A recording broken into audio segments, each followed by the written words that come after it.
आखिर चल क्या रहा है भारत में आजकल? हम देख रहे हैं कि कहीं तो डस्टबिन की पूजा हो रही है, कहीं कुत्ते की पूजा हो रही है, तो कहीं मोदी जी की भी पूजा हो रही है। आखिर ऐसा क्या कर दिया मोदी जी ने भारत में? कोई कह रहा है कि ये अवतार है भगवान श्री कृष्ण का, कोई कह रहा है कि परशुराम जी का अवतार है, कोई किसी का अवतार बता रहा है, कोई किसी का अवतार बता रहा है। धनुष बाण पे टांग दिया उनके गले में। आखिर ऐसा क्या कर दिया भारत में मोदी जी ने? डस्टबिन बना के रख दिया भारत को। देख नहीं रहे आप डस्टबिन की पूजा हो रही भारत में? सारा कचरा जो मिलता है भारत में मिलता है। प्रदूषण की कितनी हालत बुरी है भारत में, आप उसकी कल्पना नहीं कर सकते। सारा जो जितना भी फैक्ट्री का पानी है, सारा का सारा नदियों में गंगा में छोड़ा जा रहा है। जितनी भी हमारी देश की पवित्र नदियां हैं जिन्हें हम माँ बोलते हैं, सारा का सारा कचरा उस गंगा में छोड़ा जा रहा है। और फिर कह रहे हैं हम उस गंगा को माँ बोल रहे हैं। देश की सरकार सोई हुई है, कोई मतलब ही नहीं है। और हम ऊपर से कर रहे हैं उनकी मोदी जी की पूजा। किस आधार पे कर रहे हैं आप मोदी जी की पूजा, बताइए आप?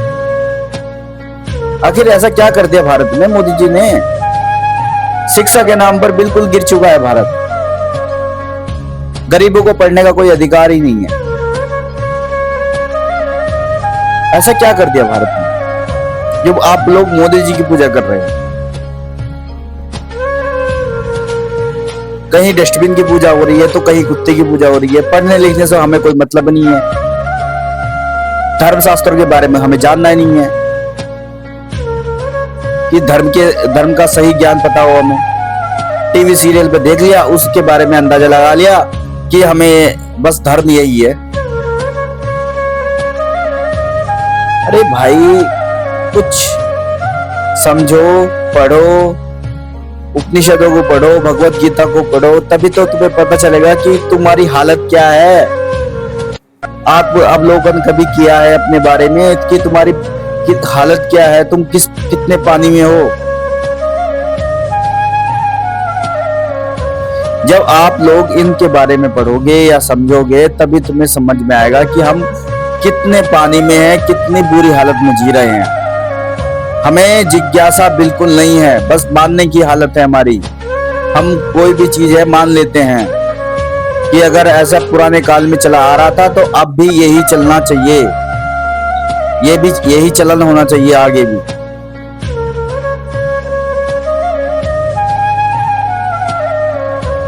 अगर सही मायने में आपको धर्म के बारे में जानना है या अपनी प्रकृति माँ को बचाना है तो आज के टाइम में आपको भगवत गीता पढ़ना बहुत जरूरी है। और उसके बारे में सही वास्तविक ज्ञान भी पता होना चाहिए।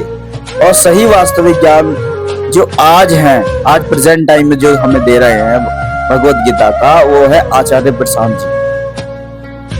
मैं उन्हें किसी से बढ़कर नहीं मानता, क्योंकि सही वास्तविक ज्ञान जो रख रहे हैं हमारे सामने भगवत गीता का, उनसे बेहतर मेरे को नहीं लगता कि कोई भी जानता होगा।